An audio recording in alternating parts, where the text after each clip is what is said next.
YS Jaganmohan Reddy మేనత్త YS Vimala Reddy సేవకుల సదస్సులో ఆ పాస్టర్లకు డబ్బులు ఎగ్గొట్టారా? విమలారెడ్డి డబ్బులు ఎగ్గొట్టడంతో ఆ పాస్టర్లు లబోదిబోం అంటున్నారా అంటే అవుననే సమాధానం ఇస్తున్నారు కొంతమంది రాజకీయ విశ్లేషకులు. ఇక ఇదే అంశానికి సంబంధించి మనతో మాట్లాడేందుకు ప్రముఖ రాజకీయ విశ్లేషకులు కృష్ణకుమారి గారు మనతో ఉన్నారు. మేడంతో మాట్లాడదాం. మేడం నమస్తే. మేడం నమస్తే. మేడం, తాను ఏర్పాటు చేసినటువంటి సేవకుల సదస్సుకు వస్తే ఒక్కొక్క పాస్టర్కు 1000 రూపాయలు ఇస్తానని జగన్మోహన్ రెడ్డి మేనత్త విమలారెడ్డి చెప్పారని, అయితే ఆ సేవకుల సదస్సుకు పాస్టర్లందరూ వచ్చిన తరువాత కొంతమందికి అసలు డబ్బులు ఇవ్వలేదని, కొంతమందికి ఏమో కేవలం 500 రూపాయలు మాత్రమే ఇచ్చారని, విమలారెడ్డి గారు మిగతా వాళ్ళకి డబ్బులు ఎగ్గొట్టారని ఇప్పుడు ఆ పాస్టర్లు లబోదిబోం అంటున్నారు అంటూ కూడా కొన్ని వార్తలు ఇప్పుడు సోషల్ మీడియాలో చక్కర్లు కొడుతూ ఉన్నాయి. ఏంటి మేడం ఈ అంశం మీద మీ విశ్లేషణ ఏంటి?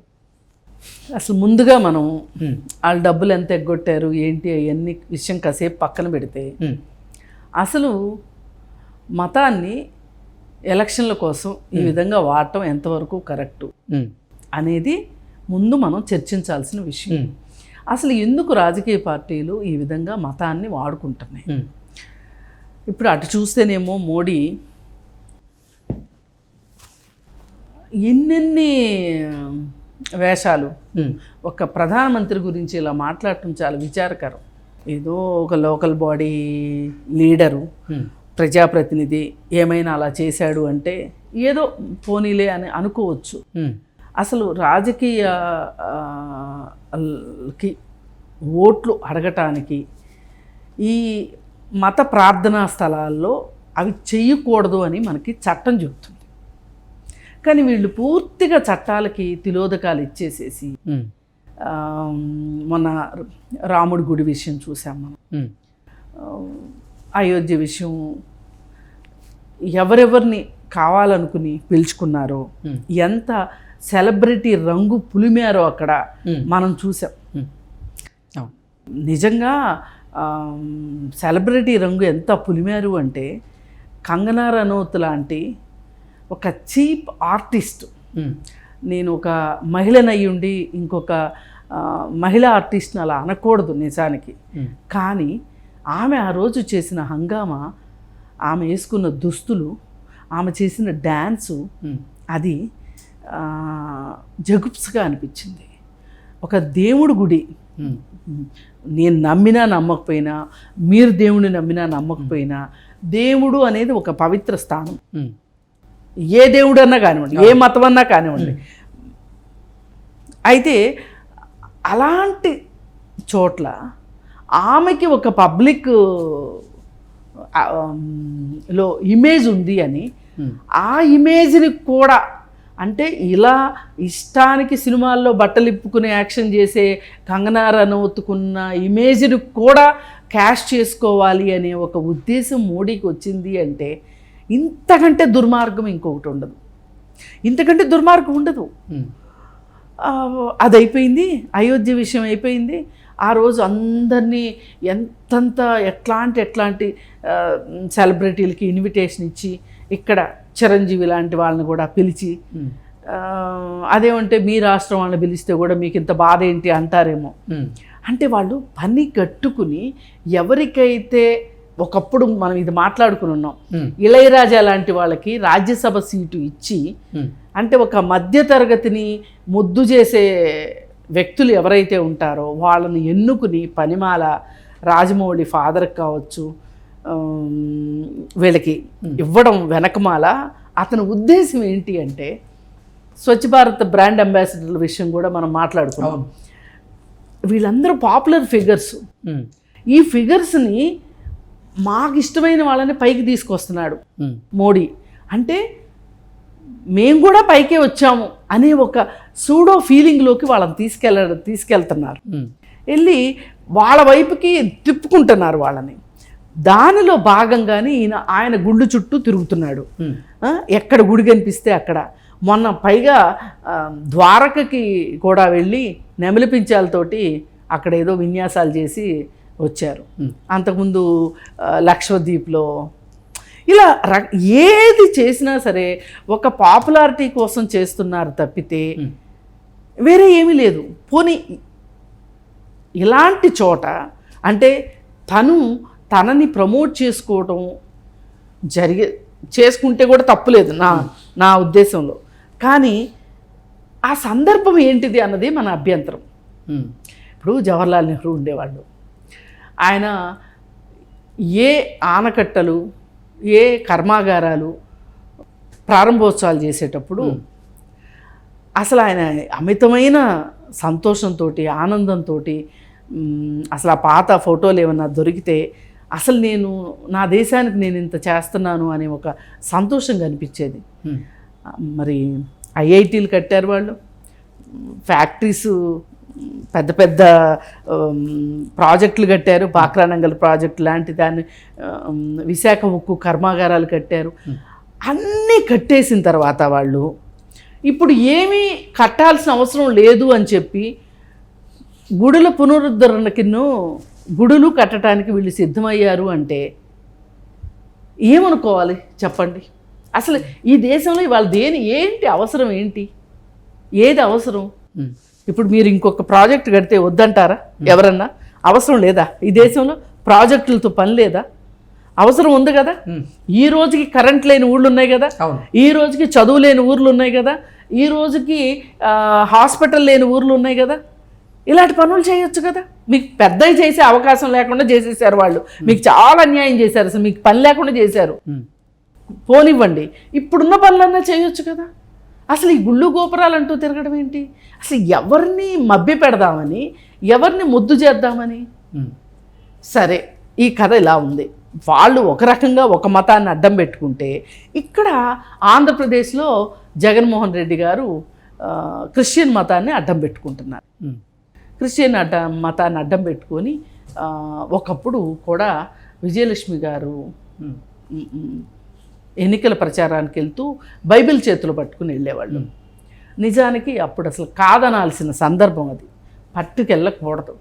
మసీదులోను, చర్చిలోను, గుళ్ళోను ఈ ఎన్నికలకు సంబంధించిన విషయాలు మాట్లాడడం కానీ, ప్రచారం చేయటం కావచ్చు, అక్కడికి వచ్చిన భక్తుల్ని ప్రేరేపించే విషయాలు కానీ చెయ్యకూడదు, వాడకూడదు అసలు. ఇప్పుడు ఎన్నికల నిబంధనలో కూడా ఎన్నికల నియమావళి అవన్నీ ఉంటాయి కదా, ఎలక్షన్ కమిషన్ ఇచ్చే దాంట్లో కూడా ఇవన్నీ ఉంటాయి ఖచ్చితంగా. కాకపోతే దొంగతనంగా ఎక్కడో చోట జరుగుతూ ఉంటాయి, కానీ పోలీసుల దృష్టికి వెళ్ళనంత వరకు పర్వాలేదు. కానీ ఇంత బహిరంగంగా అక్కడ ఆయన చేస్తున్నాడు, ఇక్కడ వీళ్ళు చేస్తున్నారు అన్నట్లుగా చేయడం మట్టుకు అసలు వీళ్ళకి చట్టం మీద గౌరవం ఉందా లేదా అనిపిస్తుంది. అప్పుడు విజయలక్ష్మి గారు చేశారు, అయిపోయింది. ఇప్పుడు విమలారెడ్డి గారు, ఈ విమలారెడ్డి గారు ఆవిడ పెళ్ళైపోయింది, ఆవిడ భర్త చనిపోయారు, ఆవిడ ఈ మత ప్రబోధకురాలుగా ఆవిడ ఉంటున్నారు. వాళ్ళ చేతిలో కొన్ని చర్చిలు ఉన్నాయి. అయితే మొన్న షర్మిలారెడ్డి కాంగ్రెస్లో చేరినప్పుడు, షర్మిలకి వైఎస్ అనే ఇంటి పేరు పెట్టుకోవడానికి వీలు లేదన్నారు. పాదయాత్రప్పుడు పెట్టుకోవచ్చు, తెలంగాణలో పార్టీ పెట్టినప్పుడు పెట్టుకోవచ్చు, ఆంధ్రాలో అడుగు పెడితే మటుకు ఉంటే మా పార్టీలో ఉండాలి, మా జెండా మోయాలి, మా పలుకులు పలకాలి. వేరే పార్టీలోకి వెళ్ళా కాబట్టి వైఎస్ అని తీసేయాలి. దానికి వీళ్ళు చెప్పిన రీజన్ ఏంటి? పెళ్ళైపోయింది కాబట్టి. వైఎస్ విమలారెడ్డికి కూడా పెళ్ళైపోయింది. కోర్స్ ఆవిడ రెడ్డిని చేసుకుని ఉండొచ్చు, ఆవిడకి పెళ్ళైపోయింది కదా. ఆ భర్త ఇంటి పేరు ఏమైంది? పెట్టుకోవాలి కదా. అవును. ఇప్పుడు వాళ్ళకి వైఎస్ విమలారెడ్డి అని పెట్టుకుని వైఎస్ విమలారెడ్డిని వాళ్ళ రాజకీయాలకి వాడుకోవటానికి పూర్తి సన్నద్ధాలు చేసేసుకున్నారు వాళ్ళు. చేసేసుకుని ఆవిడ కూడా షర్మిల విషయంలో చాలా గట్టిగా మాట్లాడింది. వైఎస్ విమలారెడ్డి కూడా మాట్లాడిన తర్వాత ఆవిడ ఇప్పుడు నేను నా మేనల్లుడి వైపే ఉంటాను, నేను మా మేనల్లుడిని నేను సపోర్ట్ చేస్తున్నాను అని ఆవిడ సంకేతాలు ఇచ్చేసింది. సునీతని వదిలేసింది, షర్మిలాని వదిలేసింది, మేనగోడలను వదిలేసేసింది. భారతి రెడ్డి గురించి కూడా మంచి సర్టిఫికెట్లు ఇచ్చింది. ఆ పాప చాలా మంచిది, ఆ పాప చాలా మంచిది అని చెప్పింది. అయితే ఆమె సిద్ధమైంది. ఒక వికెట్ పోతే ఏంటి, ఇంకో వికెట్ వచ్చింది కదా అని చెప్పి జగన్మోహన్ రెడ్డి కూడా వాడుకోవటానికి సిద్ధమై. ఇప్పుడు ఈవిడ మరీ ఎలక్షన్ కోడ్ వచ్చేసిన తర్వాత మళ్ళీ ఇలాంటి పనులు చేస్తే దృష్టిలో పడతామని చెప్పి హడావుడిగా సేవకుల సదస్సు ఏదో పెట్టుకున్నారు. కానీ ఇలా కక్కుర్తి బుద్ధి పోడగాను ఇప్పుడు ఆ పాస్టర్లు ఏదో కక్కుర్తిపడి వచ్చారనుకోండి, మీరు ఇస్తానన్న 1000 రూపాయలకి ఇవ్వచ్చు కదా. ఇన్ని డబ్బులు ఉన్నాయి, మీకు కట్టుకుపోయిన డబ్బులు ఉన్నాయి, పైగా కట్టుకుపోలేరు కూడా. అంటే అసలు వీళ్ళు డబ్బులు ఇస్తారని పిలిస్తేనే కదా వాళ్ళు వచ్చిందంటే అదే నేను అంటున్నా, కొన్ని వర్షన్లు వస్తుంది. అదే నేననేది. ఇప్పుడు ఇస్తానని పిలిచారు, ఇచ్చేస్తే అయిపోద్ది కదా. మీకు చచ్చినంత ఉంది, కట్టుకుపోయేంత ఉంది అంటాం కదా, పల్లెటూరులో ఇదే మాట మాట్లాడతాం కదా. మరి ఇంకేంటి రోగం వీళ్ళకి? అంటే వీళ్ళ బుద్ధి బయటేసుకోవడం, కమిషన్ల బుద్ధి. సరే, ఏది ఏమైనా వాళ్ళకి అన్నీ ఎదురొచ్చినట్టుగానే ఇది కూడా ఎదురొచ్చిందని అనుకుందాం. ఆ క్షణానికి వాళ్ళకి ఆ బుద్ధి పుట్టడం ఏంటి చెప్పండి? పాస్టర్లను దూరం చేసుకున్నట్టేగా ఇప్పుడు. అవును. అంటే వీళ్ళు ఈ మధ్యకాలంలో వాళ్ళు కూర్చున్న కొమ్మని వాళ్ళే నరుక్కుంటున్నారు. ఇది కళ్ళకు కట్టినట్టు ప్రతి సందర్భంలోనూ మనకి నిరూపణ అవుతుంది. ఇవన్నీ ఏంటి అంటే మనకి కొన్ని సూచికలు అంటారు. ఇప్పుడు ఈ విషయం జరగబోతుంది అని నువ్వు చెప్తున్నావు కదా, దానికి సూచికలు ఏంటి, సూచనలు ఏంటి అంటే నీకు ఏ విధమైన ఆనవాళ్ళు దొరికాయి అనే మాట ఒకటి వస్తుంది. వీళ్ళు బోల్తా కొడుతున్నారు అనటానికి ఇట్లాంటివన్నీ వరుసగా వంగవీటి రాధా దగ్గర నుంచి మొదలెట్టి పొత్తు విచ్ఛిన్నం చేయలేకపోయారు. పొత్తు ఎలాగ విచ్ఛిన్నం చేయలేకపోయారు కాబట్టి కాపులనైనా బయటికి లాగుదాము పవన్ కళ్యాణ్ దగ్గర నుంచి అనుకున్నారు. రాధా రూపంలో ఎంతో కొంత రాధాకి ఇమేజ్ ఉంది, వాళ్ళ నాన్న ఇమేజ్ ఉంది, అలా అనుకున్నారు. ఏ రకంగా చూసినా ఇవన్నీ ఇట్లా ఉండగా ఈమె వెళ్ళి ఢిల్లీలో కొంపటి పెట్టింది. సునీత ఢిల్లీలో మాట్లాడింది. అది చాలా చాలా డ్యామేజ్, పెద్ద డ్యామేజ్. అది ఎన్నికల ముందే అలా చేయడం ఏంటి అని అడుగుతున్నారు. మీరు ఎన్నికల ముందే మీరెందుకు చేశారు? కోడికత్తి డ్రామా ఎందుకు ఆడారు? ఎన్నికల ముందే వివేకానంద రెడ్డిని చంపి చంద్రబాబు నాయుడు చేయించాడని ఎందుకన్నారు మీరు? మీరైతే అన్నీ వాడుకోవచ్చు, పక్క వాళ్ళు వాడుకోకూడదు. అందుకే ప్రతిదానికి ఒక ఎక్స్పైరీ డేట్ ఉంటుందండి. మందులకు కావచ్చు, దేనికి ఫుడ్కి కావచ్చు, దేనికైనా ఒక ఎక్స్పైరీ డేట్ ఉంటుంది. అలాగే రాజకీయాలకు కూడా ఎక్స్పైరీ డేట్ ఉంటుంది.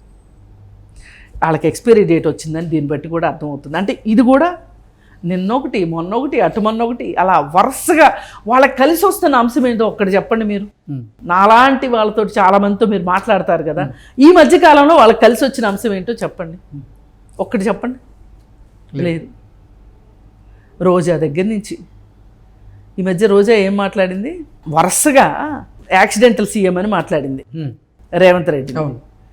కాదమ్మా, నీ అన్నే యాక్సిడెంటల్ పార్టీ. ఆ మాట ఆమె అనలేదనుకోండి, రేవంత్ రెడ్డిది యాక్సిడెంటల్ సీఎం అని ఆమె అనలేదనుకోండి, ఇప్పుడు ఈయన యాక్సిడెంటల్ సీఎం అని మనం గుర్తు చేసేవాళ్ళం కాదుగా. దీన్ని అనిపించుకోవటం అంటారు. ఇలా ఒక్కొక్కటిగా అన్నీ వాళ్ళకి ఎదురు కొడుతున్నాయి అన్నమాట. ఇప్పుడు కలిసి వస్తుంటే నడిచి వచ్చే కొడుకు పుడతాడు అంటారు. కలిసి రాలేదు అనుకోండి, ఉన్న కొడుకు కూడా పోతాడు. అలాంటి పరిస్థితిలో ఇవాళ జగన్మోహన్ రెడ్డి ఏం చెయ్యాలో అర్థం కాక అసలు ఆ తాడేపల్లి ప్యాలెస్లో ఏం జరుగుతుందో తెలియదు. కానీ ఎవరైనా ఒక సీక్రెట్ కెమెరా పెట్టగలిగితే కనుక ఆ తాడేపల్లి ప్యాలెస్లో అక్కడ ఏం జరుగుతుందో తెలుసుకోవాలని నాకు కూడా చాలా ఉత్కంఠగా ఉంది. ఎందుకంటే బయట ఇంత వ్యతిరేక పరిస్థితులు ఉన్నప్పుడు ఏం చేసినా, మొన్న కూడా మనం అనుకున్నాం తాడేపామై కరుస్తుంది అని, అదే పద్ధతిలో జరుగుతుంది. ఆఖరికి వైఎస్ విమలారెడ్డి చేస్తున్న తోడ్పాటు కూడా ఇలా ఆదిలోనే ఇలా మట్టి కొట్టుకుపోవటం ఏంటండి? ఇప్పుడు ఆ పాస్టర్లకి మళ్ళీ నమ్ముతారా వీళ్ళని? అసలు చేసేదే ఒక దరిద్రమైన పని. అందుకే చెడు పని చేసినా ముహూర్తం పెట్టి చెయ్యి అంటారు. వీళ్ళ ముహూర్తాలు అలా ఉన్నాయి. అందుకని ఏదేమైనా అందరితోనూ ఆడుకుందామని అనుకోవటం కరెక్ట్ కాదు. పైగా మతాన్ని రాజకీయాలకి, రాజకీయ ప్రచారాలకి, ఓట్లు కొల్లగొట్టడానికి వాడకూడదు. ఇప్పుడు మీకు మోడీ స్నేహం ఉండటంతో మీరు ఆడిందాట పాడింది పాట జరుగుతుందేమో కానీ ఒక్కసారిగా మీరు మోడీ లిస్టులోంచి బయటకు వస్తే గనక అప్పుడు మీకు మీ పరిస్థితి ఏంటో ఓకే.